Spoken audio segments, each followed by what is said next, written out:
Hi, everyone.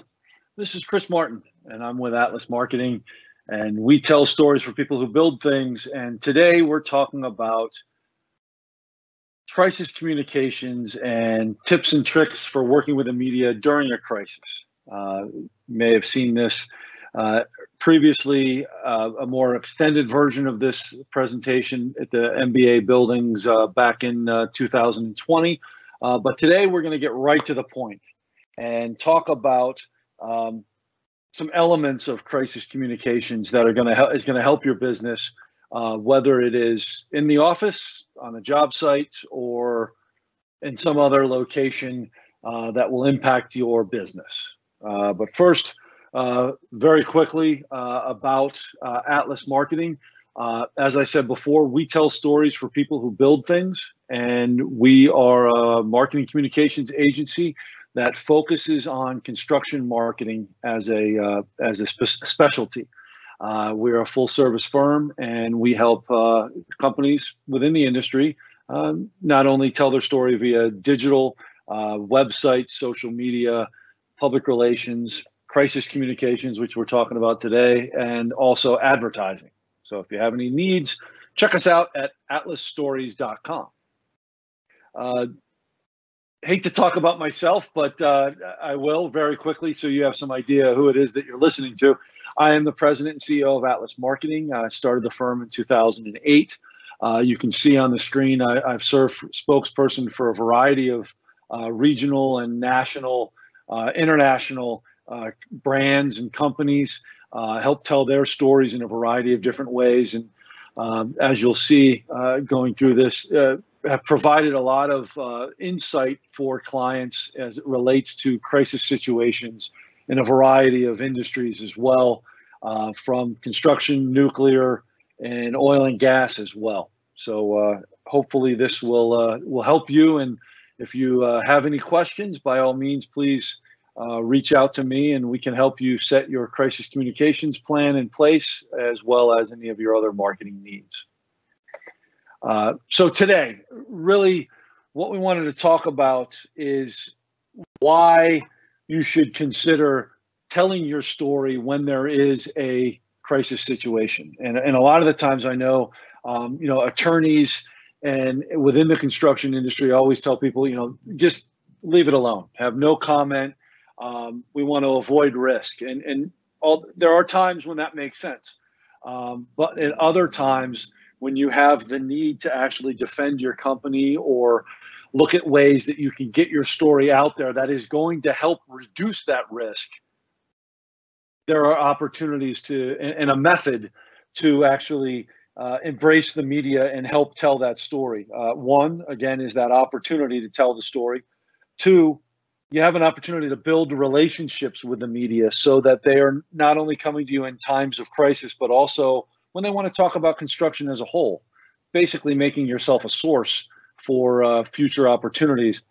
And lastly, it gives you also an opportunity to open lines of communications with state and government agencies, as well as the regulatory bodies that oversee our industry.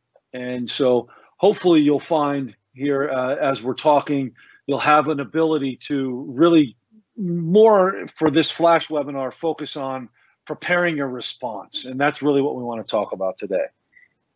So one of the big things that we always talk about when we're engaging with a client as it relates to crisis communications is we really want to define the fact that during a crisis, everyone, people of no matter what educational background, skill set, economic background they have, everybody does these three things differently. And that is they absorb information differently, they process that information differently, and then ultimately they act on that information differently. And why that's important is because if you understand that people are going to absorb, process, and act on the information that you're going to give them in a crisis differently, it's going to impact how you are actually going to give them that information. So moving forward here, it's really important because in a crisis situation, and we've seen this all in the last year and a half with COVID, that information is actual currency, whether it is, shut down your job site as a result of COVID, to let's get back to work, reopening a job site, or even inviting employees back into the office. That is an informational moment that really helps people make a decision. And we're all going through this right now with a return to the office. Our employees, and we're hearing this from different employees too, is, do I really want to go back to work? And as an employee, I'm hearing this a lot, productive at home, yet there is this culture that we create, and there's all of these things that come along with that. But it's really important to communicate in a crisis situation, or in any situation for that matter, because that information that we're sharing is currency. It helps people make a decision, and then it also helps them take action. And that's really what we want to do, especially in a crisis situation. We want to make sure that people understand that not only is our job site safe, the people that are there and working there are safe. And we have so many different opportunities. As you can see on the right on the screen here, you've got the opportunities to strengthen your reputation, influence the coverage, and really shape that public persona or public perception of your company if you embrace the fact that everyone is absorbing, acting on, and processing information, and taking that information in a way that's going to help them make a decision. So that's why it's really important in a crisis situation to really emphasize communications, and really make sure that you're moving in that direction. The next step with this too is, so I get asked this a lot. Okay, great. How do we prepare for this? How are we going to be in a position that when a crisis occurs, we're ready to handle it? And so the way that we do it at Atlas Marketing is we like to ask a lot of questions. So some of the questions that we ask, we know as a member of the MBA, and that the majority of the members of the MBA have a safety program in place. But it's that second question there that's more important. When was the last time it was updated? Is it something that is going to be current? Are you able to address your safety program with today's current situation? Have you updated it since COVID occurred? If not, now may be a good time to look at that. The other side of that is not only myself as a business owner or a leader in the business, do I know what to do when a crisis situation occurs? But more importantly, am I confident in my team, and how are they going to respond to a crisis? I think that's one of the biggest elements of this, because that really starts to develop your crisis plan. And I say it that way because, looking at your team, if you have someone that you don't feel is going to handle a situation very well, or is going to kind of shy away and isn't going to take the responsibility of managing communications in this situation, then you don't want them in your crisis communications plan or on your crisis team. And so this is why we ask these questions. And I think the last question up there is very important. Should a crisis situation occur on one of my job sites, or at my office, or in any entity that I'm involved in, can we survive it? And if you're answering no, then I would encourage you, one, give me a call, because you need a crisis communications plan.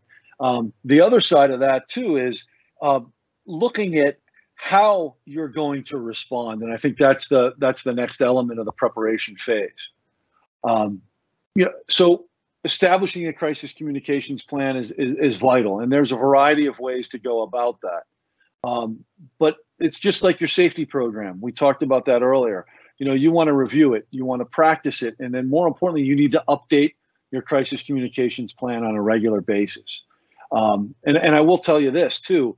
We have had numerous clients gone through the process of developing a crisis communications plan, and then at the end, we encourage them to talk to your insurance broker or your insurance company and see if that can actually lower your premiums, because it will have an impact on that.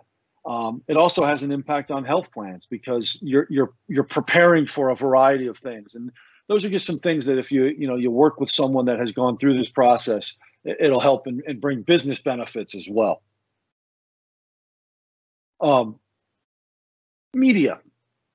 We've talked about telling the story, and we want to use the media as a way to amplify our story, through that process.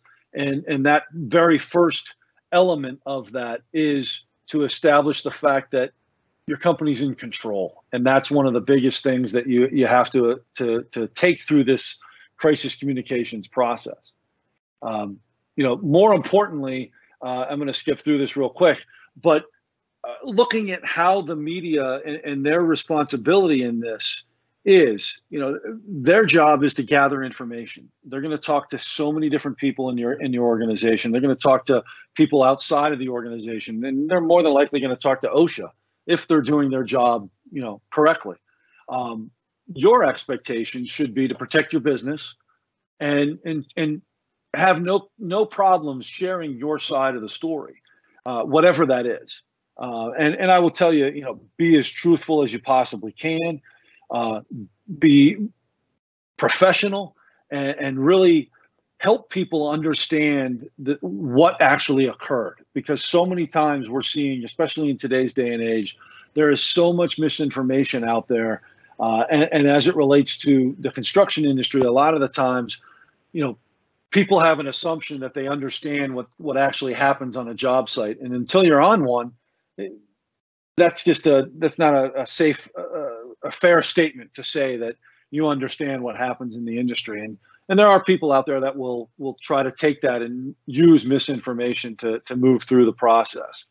But the other aspect of this too is, and I think it's the first bullet point under your expectations, and that is you have the right to protect your business. You have the right to protect your employees and your clients as well. Looking at ways that you can help your customers and the owners that we all work with in the industry to make sure that you're putting their best interest at heart as well, because that's how you build relationships, and that's how you really strengthen your business reputation as you move through something like that has the potential to be so damaging as a crisis situation. So I know I don't have a lot of time, but I want to thank you for looking and listening.